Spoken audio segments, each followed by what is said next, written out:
this picture of my mom and dad at my cousin's wedding. They looked really happy here. I'm reminded of how gracious and kind she was. Always willing to jump in, help anyone, and make things happen. We had such a good relationship that you don't always expect to come from your mother-in-law, but she was truly one of my best friends. The last time that I saw my mom was on the Sunday, and we met at a church service. And I remember how happy my mom seemed, that we were all there together as a family.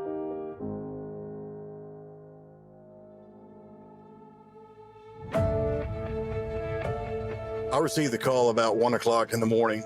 We had a missing woman, a realtor, that was showing a house. When I heard that she had disappeared and wasn't around, immediately I was concerned. The last text that came through was not her. She was not someone that stayed out late. We knew that that wasn't her on the other end of the text message. Over the weekend, crews and volunteers searched for Carter, with authorities asking landowners to search their property. Having no idea if she was in pain or if she was out and exposed to the weather, it was crippling and it was torture. Beverly was a true victim. She was preyed on. I did promise Beverly's husband that I would find her, but it's not the way that I wanted to. I don't remember saying goodbye, what I wouldn't give for just one more time to give my mom a hug. But I never saw her again.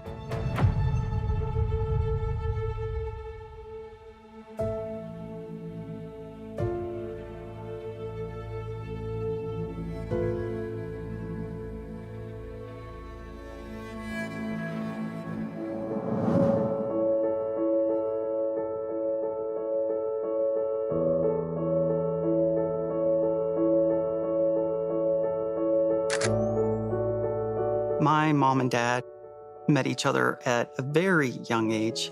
My dad was 19 years old, my mom was 16, and they suddenly found themselves with an unplanned pregnancy. And that was me. I was fortunate when I was growing up because my mom was at home with me. And so I had a wonderful childhood. I had lots of time with her, and in some respects, we kind of grew up together. My parents had 3 sons. I'm the oldest of 3 boys. My brothers, Chris and Chad, and we're all spaced about 3.5 years apart. Although she was very sweet and short in stature, she could get all 3 of us boys in line very quickly. Carl's relationship with his mom they were very close. They probably talked 2, if not more times a day. I mean, he called her for advice. He called her to tell her something funny. He called her just to see how she was doing or how her day was. They were probably the closest I've seen a mother-son be. Hey, you. I just got home and got this beautiful present in the mail. Thank you, thank you, thank you. I love it. Love it, love it. You're so sweet. I love you very much. Thanks, bye.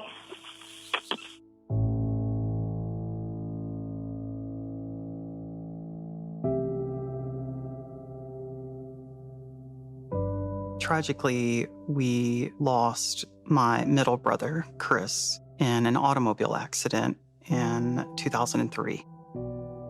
My mom really struggled with the grief of the loss of my brother. Understandably, she wanted change. She needed something different. And she had always had the interest in homes and home design. So for her, it was a very natural fit to go into this completely new career path. She she just really threw herself into the real estate profession. If there was an award to be won, Beverly won it. I think the top award is Diamond, and I'm fairly certain she won that numerous times. Beverly was my best friend. When I moved to the North Little Rock office, we just started being buds, you know, it was just automatic. It wasn't anything we had to work on. As a professional, she was just top notch. In 2012, we went and did our educator's license so that we could teach real estate. In 2014, Little Rock was growing, lots of construction, lots of new houses being built, and so we were very active working with buyers and sellers, so we were really, really busy that year. Little Rock, even though it's the capital city of our state, it still very much has a small town feel. It's a tight community. You can't go anywhere almost without, someone knowing you. It's a very safe community. You don't hear much about like domestic crimes or home break-ins or, it's not typically something that happens very often here. It's a great place to raise a family. And of course, my mom working in real estate, she was a part of so much of that excitement and people pursuing the American dream of moving and buying a home and joining, this vibrant community.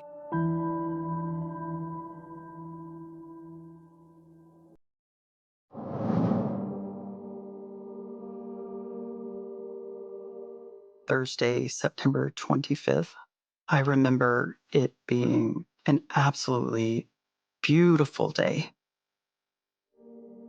I went for a run in my neighborhood and running past 2 homes that my mom had listed for sale, just thinking that I needed to just call her and check on her. It's around 4:30, and Beverly and I was in my office. We were sitting there talking, making plans for Saturday and Sunday. When we both stood up to leave to go to our appointment, we said goodbye, but we didn't give each other a hug. And if I'd known it was the last time. Sorry.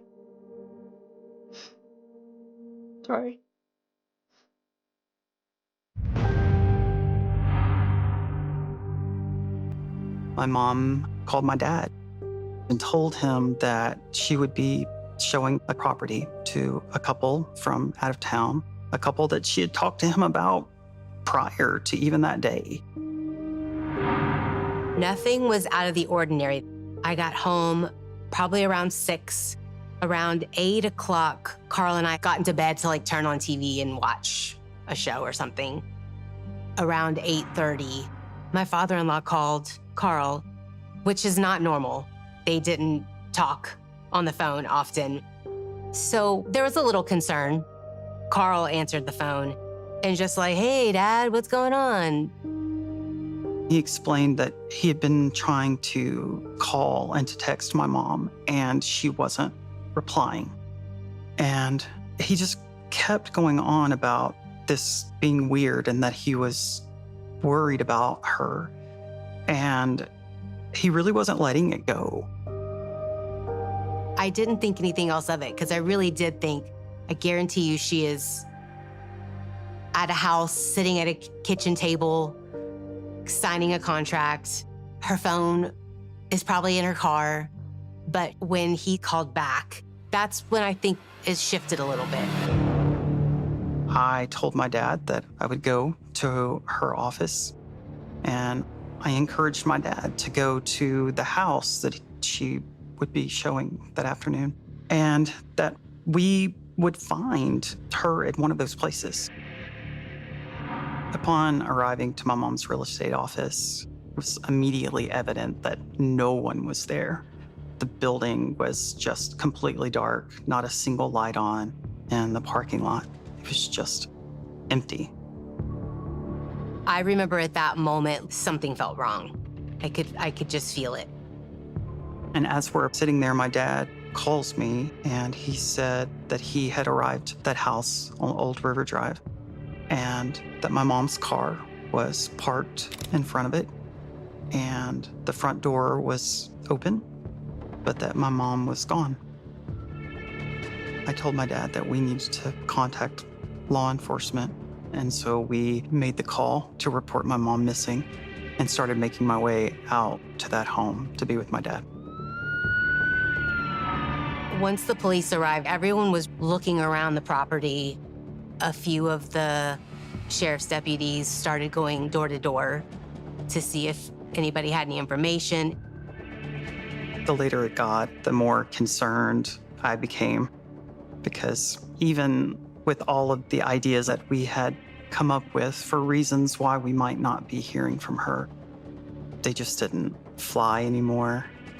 And we really had to begin facing the fact that something truly may have happened to her.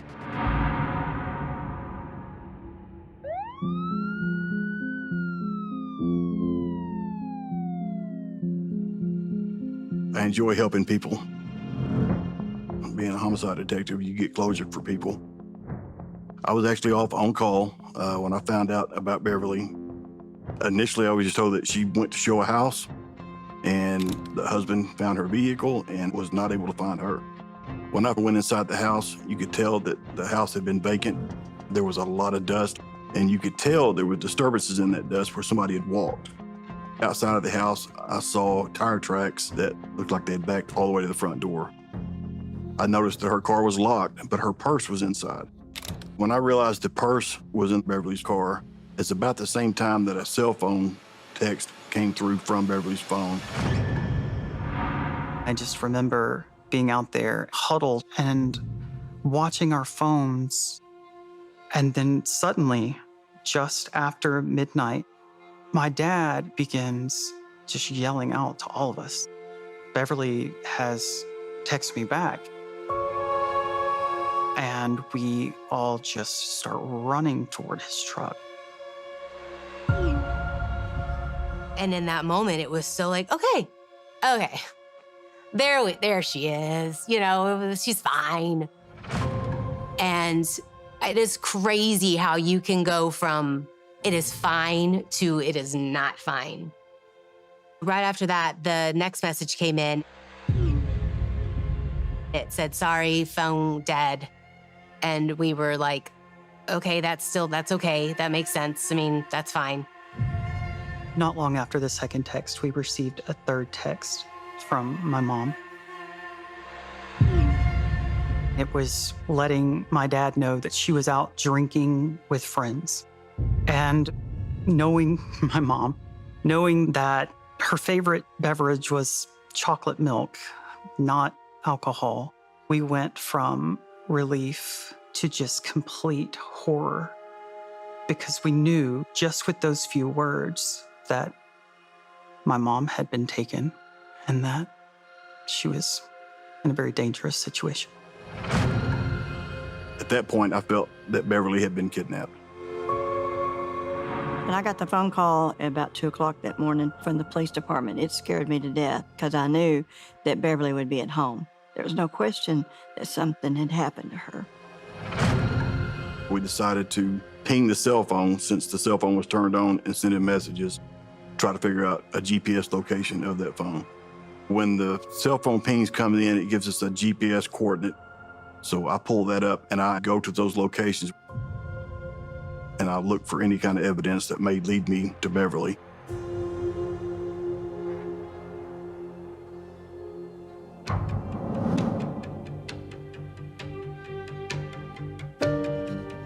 Old River Drive in Scott is a very remote area. It's a lot of farmland out here.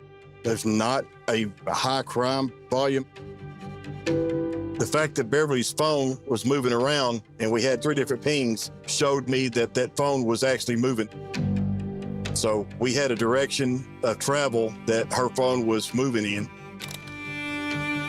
We got the pings where the house is at on Old River. We got a ping at Faulkner and Interstate 440. We got a phone ping at Dixon Road, and that phone ping was about 20-minute ping. So that phone stayed there in one spot for about 20 minutes. I kept thinking, I'm going to get there and she's going to be sitting there waiting for somebody to pick her up. But I didn't find anything that I felt was involved in the crime.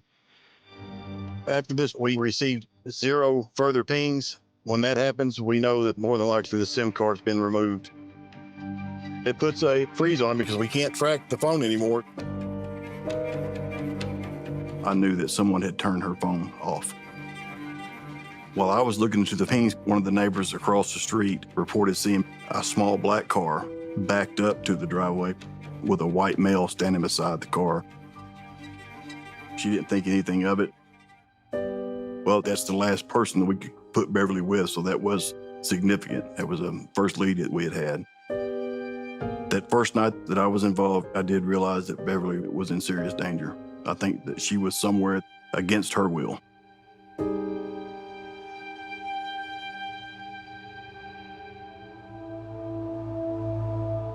That night, when the detectives returned back to the scene and advised that they weren't able to track or find the phone, they asked that we go home and rest and start the search again at daylight. I remember just feeling so much guilt for leaving that spot, thinking that wherever she may be, that if she were to come back to the spot where she had been taken, that we wouldn't be there. It was a very quiet ride home. We laid in bed and I just started crying, and then he started crying.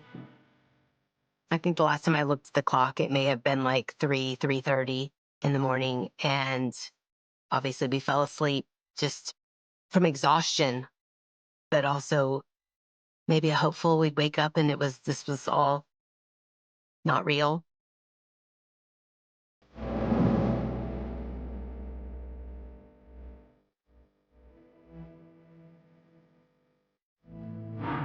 The next night, as we went past the 24-hour time frame, we knew the importance about finding her within that span of time.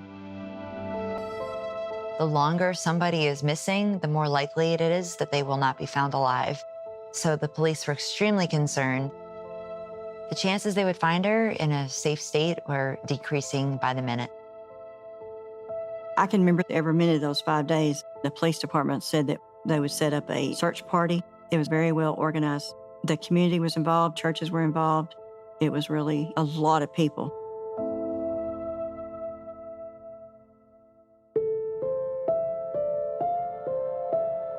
Safety was always at the foremost for Beverly. I knew from the beginning that something bad had happened. I did not want to think that it was the end of Beverly. She would not have left her husband or family without telling them what she was doing. Speaking with her family, I did feel like Beverly was a safety-conscious person. She seemed to be very smart. She had shown thousands of houses and have never had an issue before. There had to be some other explanation for why her car was there, but she wasn't there. We were all trying to come up with scenarios. I mean, honestly, we were even like, maybe she left. Maybe she has a boyfriend. Maybe they've run off together. Maybe they're on a plane somewhere. You know, like we were going far trying to find something that would make more sense than something bad had happened. Every time she went to a showing, Beverly would convey to her husband who she was going to show the house to. She kept a list of it. She made sure she left her purse in her car. She tried to take affirmative steps to protect herself, and she thought that that was more than enough to keep her safe. The investigators found a notebook in my mom's car. And in this book, my mom would put in details, around names and phone numbers, or types of properties that people were interested in seeing, just anything and everything that she wanted to, remember about who she was working with at that time. The police looked in Beverly's notebook and saw that the most recent entry was for a couple that essentially didn't exist. They were fake names and numbers. Why would prospective buyers give a fake name and number if they were intending to actually buy this house?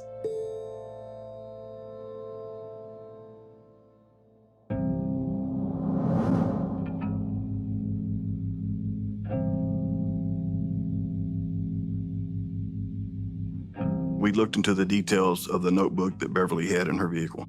We had the address of the Old River Road, and underneath that was an email address and then a telephone number. The phone number we found out was a fake and figured out that it was a text app that was downloaded. You have to have a real number in that application, so we were able to send a search warrant and find out who it actually was registered to. The real phone number that the fake number was created from was owned by Crystal Lowry. Crystal Lowry's husband was Aaron Lewis. When police had found out the last people that Beverly was with were Crystal and Aaron Lewis, they became very concerned. While Crystal did not have any criminal record, Aaron Lewis had an extensive criminal history, including for violent offenses.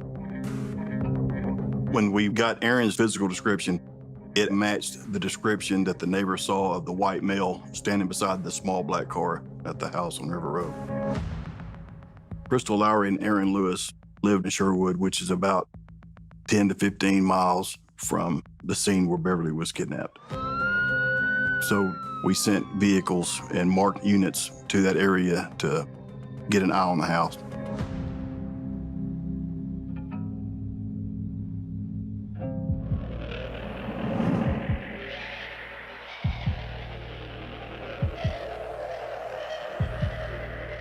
When we were going over to put surveillance on the house, they actually saw Aaron Lewis walk out of the door. He saw them and he fled. We took off on a car chase and he was driving so erratically, he actually got into an accident, crashing his vehicle and sustained injuries himself. Aaron suffered a cut on his head and a broken nose, and he was taken to the hospital by ambulance. When we ran the search warrant on Aaron Lewis's vehicle, we were able to find duct tape, we found a cell phone, and we found hair fibers. We had an officer that went to the hospital when Aaron Lewis went for a CT scan. He flees the hospital. There's no reason for Aaron to run from the hospital unless he committed a crime. He's trying to get away. I wrote a search warrant for Crystal Lowry in Aaron Lewis's house. When we executed the search, we were able to locate Beverly's cell phone with the missing SIM card. At that point, I knew that Aaron Lewis was involved with the kidnapping of Beverly Carter. We immediately put out a BOLO for Aaron Lewis. A BOLO is a be on the lookout for. It's a notification of other law enforcement agencies and the community that they are looking for somebody because they feel either the public is in imminent danger or this person could escape very serious criminal charges. We included a photograph of him from the car crash. We stated that we were looking for him as a person of interest in the kidnapping of Beverly Carter and asked that anyone have any information contact us.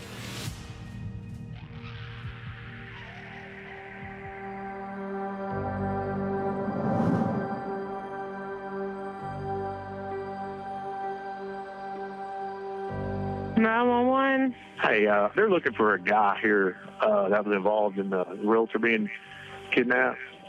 And this guy looks like him.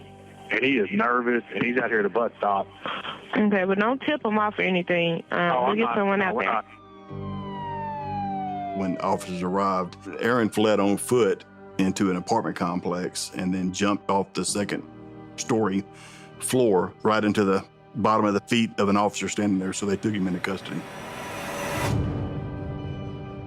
My mom had been missing for 4 days, and I was with my dad at his house, and we got the call from the investigators to let us know that Aaron Lewis had been taken into custody. The family had never heard of Aaron Lewis before. They were in hopes that Beverly would be found alive and that we were on the right track to find her. There was a part of me that was relieved because I felt like he would do the right thing and tell us where my mom was. Where is she? Who? I'm asking you a question. Did you do anything? No, did you? Why did they have you arrested? I have no idea. They still haven't told me.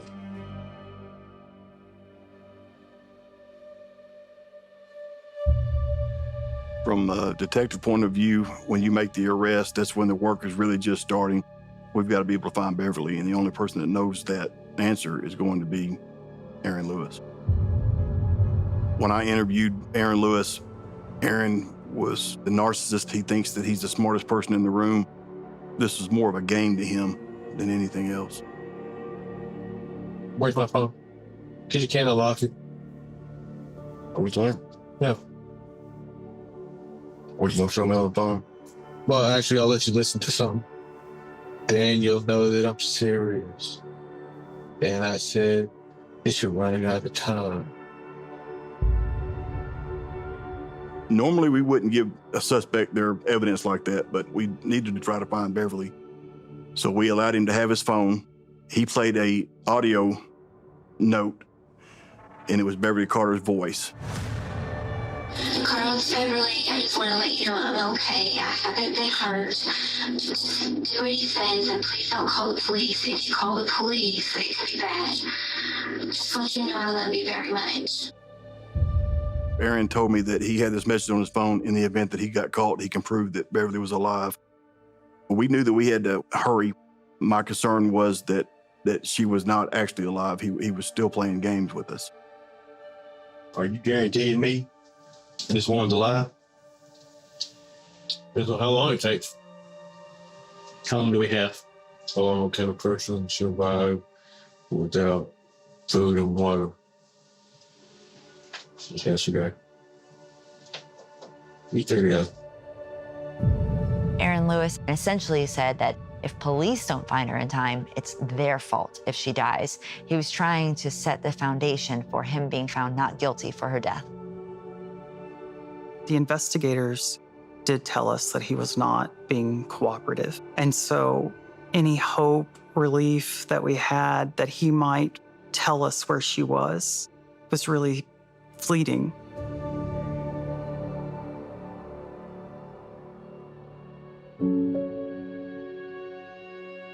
So we started looking at his phone records, figuring out where he had been, and we were able to figure out that he had been to a place called Argos, which was a concrete facility. We found out through his background that he had been recently fired from Argos. So I asked him why he would be there if he had been fired, and just threw it out, you take Beverly to Argos. And that was the only time that I ever had any kind of reaction from him. I knew right then that's probably where she was going to be at. We immediately sent a search team to the Argos plant. It was late in the evening. One of the detectives searching the wood line saw some fresh dirt and walked over, and as that detective was walking through that dirt, she actually tripped on something. And she looked back to see, and it was Beverly's elbow that was protruding out of the ground. When we uncovered Beverly from the grave, we found out that she was duct taped from the eyes to the chin that covered her mouth and her nose. Obviously, she suffocated. The location where they buried her is actually a cement runoff. Had we not found her when we did, she would have been completely covered with concrete in another matter of days. When Beverly's body was found, obviously we were hoping to find her alive, so when we found her deceased, it was probably the worst, best feeling I've ever had. When police found Beverly's body, they immediately questioned Aaron and Crystal. They charged them with multiple crimes, including capital murder. Once Beverly's body is located, we have to tell the family that she's been found. It's a very hard job to do. I've had to do it a lot, and it's never easy to have to tell a family member that their loved ones is deceased. Division captain went and told the husband, Carl, that we had located Beverly and she was deceased. And then Beverly's friends actually got together and went and told her sons that she had been found.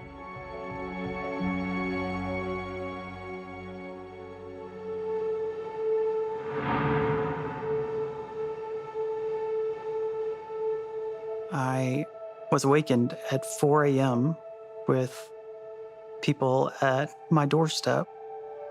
And standing there at the door were some of my mom's real estate colleagues, all with very solemn expression. And I let them in my home, and They immediately said that my mom had been found. And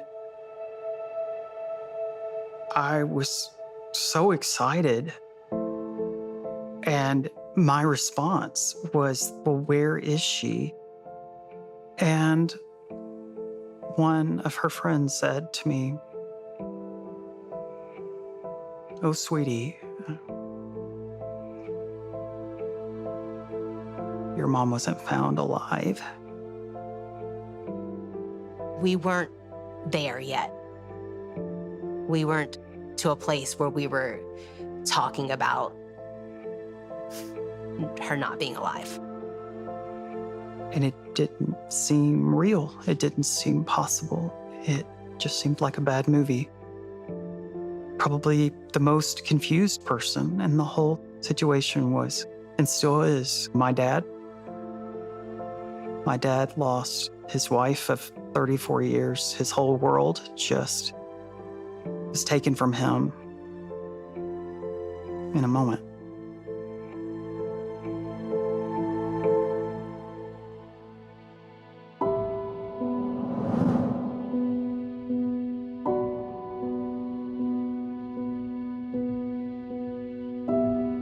The autopsy report showed that Erin wrapped her entire head in duct tape and basically created a mask, which she couldn't breathe. She laid there and suffocated. She was unable to rip it off because her hands were duct taped behind her back. She just laid there on the ground out there and died. I think Beverly went through hell in her final hours when she died. They made her walk to the gravesite. I can't imagine going through what she went through. She literally laid in her grave, taking her last breath. Ultimately, Crystal Lowry did confess to being involved and agreed to tell us everything in agreement to a lighter sentence, because in the state of Arkansas, kidnapping and capital murder brings either the death penalty or life in prison without parole. So instead of taking that, she decided to take a 30-year plea deal in exchange for testimony in court explaining how and why this happened.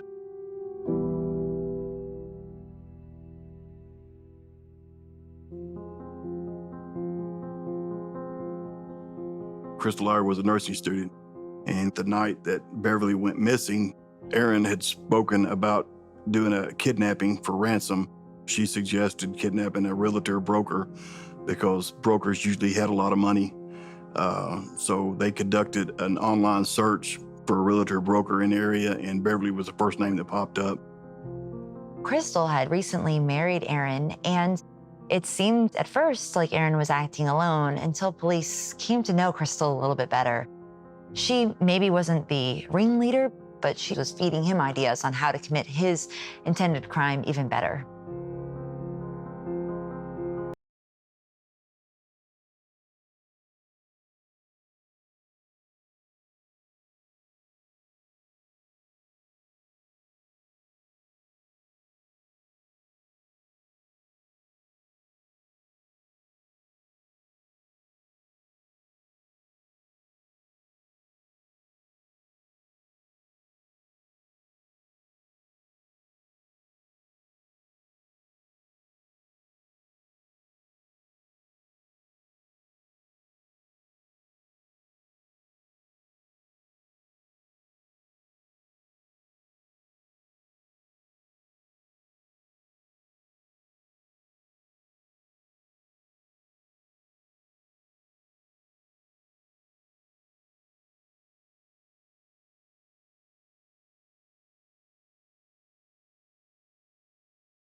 Beverly was such a good friend. She was my best friend, and this is a reminder of how much I miss the things that we could be doing together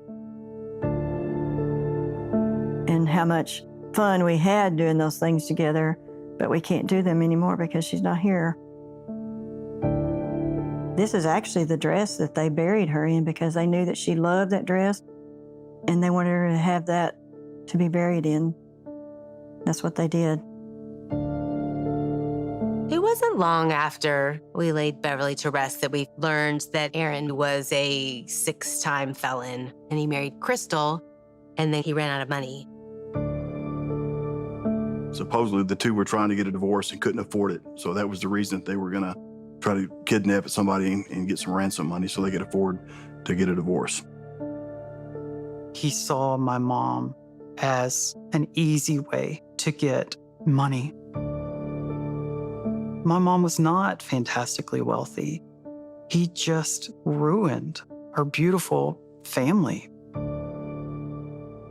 because he only cared about getting rich.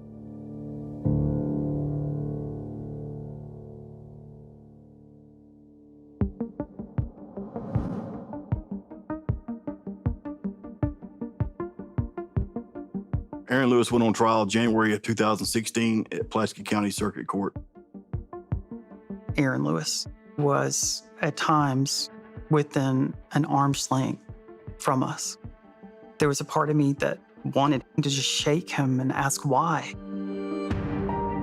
And then there were other moments of just sheer rage as they were showing the jury pictures of my mom being unearthed from that shallow grave. The most standout moment in the trial for me is when the prosecutor, during closing arguments, took a roll of duct tape and she grabbed it and just opened it real fast. And you know, duct tape makes a distinct sound when you open it. And she said, that's the last sound that Beverly Carter ever heard. And I'll never forget that.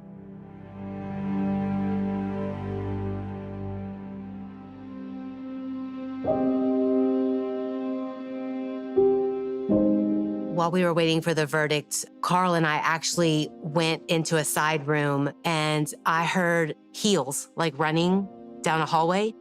And one of our prosecuting attorneys came in and said the verdict's in. The verdict the jury came up with is that Aaron Lewis was guilty of capital murder and kidnapping. When that guilty verdict came in, it was like 1,000 pounds was lifted off my chest. Tears just began to flow and just, I don't know that there was happiness from the sense of the fact that we had gotten justice for my mom, but also there was just relief that this part of this journey was over.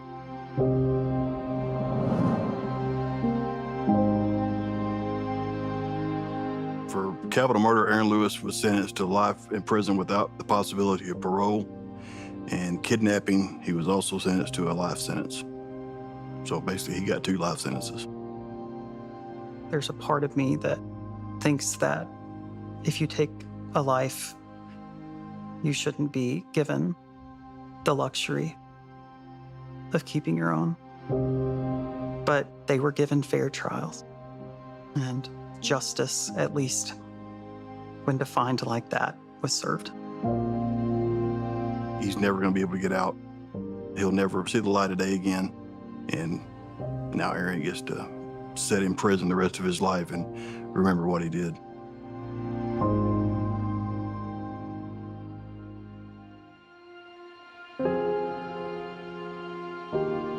I do think about this case. I think about Beverly a lot and the stuff that she actually went through. And I always think back to the voicemail that she left. Carl, Beverly, I just want to let you know I'm okay. I haven't been hurt. Just want you to know I love you very much. The calmness in her voice, it just, I don't know how somebody could be so calm going through that kind of thing. The details are always kind of hard to hear because she was such a scaredy cat. She was always afraid of the littlest things. That's what hurts the most.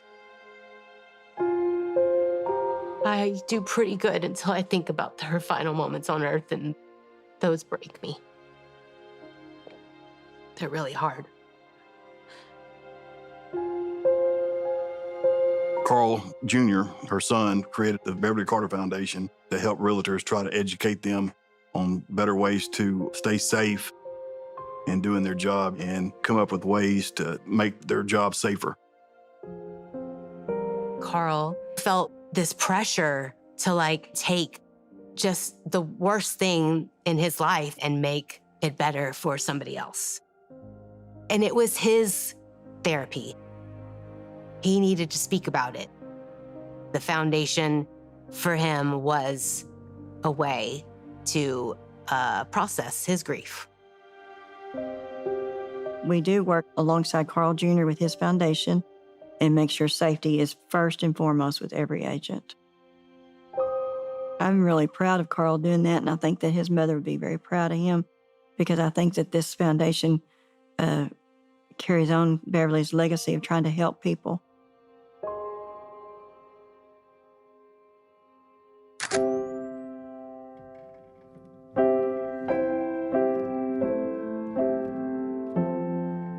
Looking back, having Beverly as my mother-in-law was truly one of the greatest gifts. I will always choose to remember her in the fact that she had a weakness for sweets and she hated exercise and just wanted to live out her days at the beach, which is basically me in a nutshell now.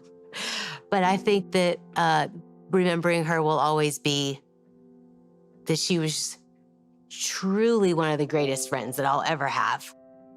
I hit the jackpot with her.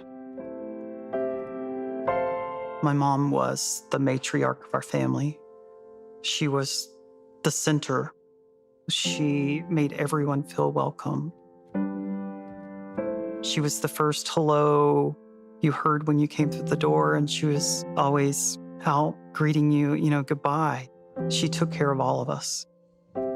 Navigating life without her has been a challenge for our family. We're all trying to step up and trying to make her proud.